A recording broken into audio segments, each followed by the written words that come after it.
Spurgeon here with RevZilla, and today we're going to take a look at the GMax GM11D Helmet available at RevZilla.com. So on the table in front of me, I have got the new GMax GM11D. The D stands for Dual Sport Helmet.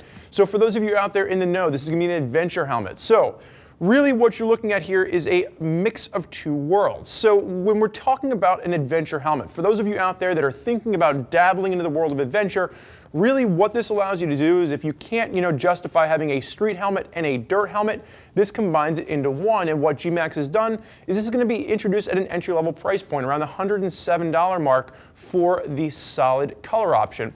Now you have the peak on if you are going to be riding this in an off-road situation, or you can take the peak off if you are going to use this on the street. So if you've never used a dual sport or a dirt helmet on the street before, when you have that peak on, sometimes it can cause undue lift on the highway. So that's where GMax does allow you to take that off. So this is going to be for you riders out there that are, again, dabbling into, do I want to get into adventure riding? Do I want something that's going to be an adventure helmet?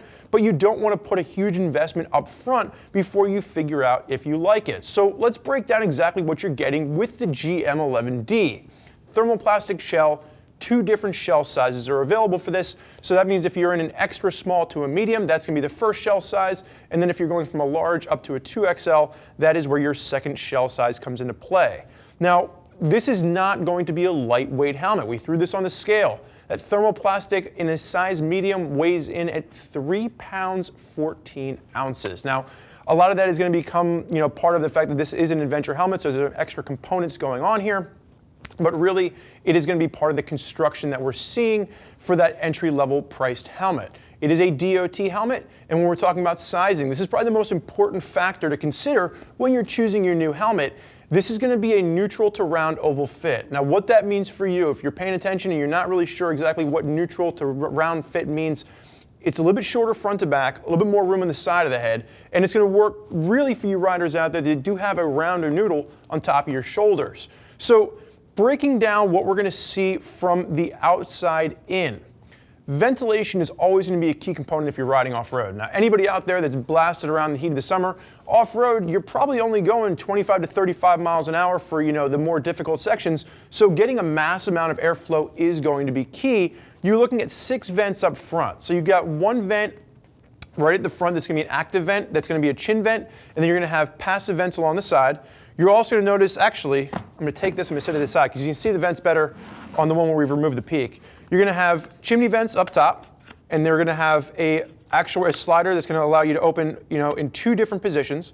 And then you're going to have an additional vent at the very top. And we are going to call this an intake vent because if you are in a little bit more of a tuck position, the air is going to be coming in from here. So those are going to be your 6 main vents from the front. Now on the back, one thing to note here is that when you first look at this, you're looking at 2 active exhaust vents, and then underneath there's going to be 2 additional passive exhaust vents.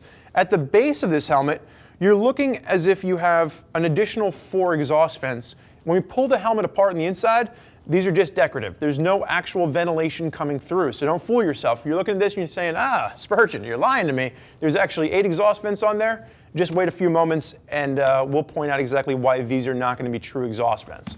So, face shield. This is probably going to be my biggest nitpick with this helmet. If we're taking a look at this, and again, you're looking at a helmet around the $100 price point, so there's going to be a couple places where they cut budget.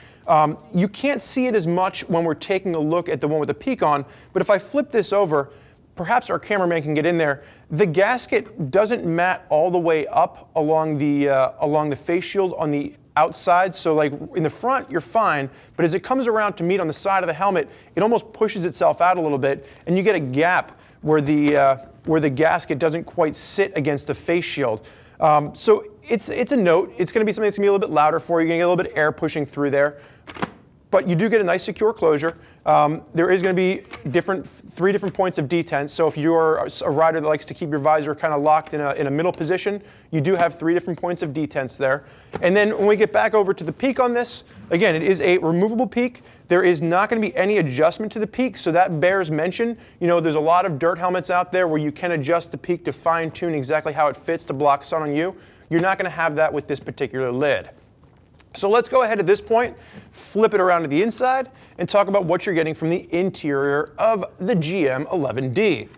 First and foremost, it is going to be a DuPont. Just a little snap there. I act like it's actually tough. I'm not. I just have very weak hands.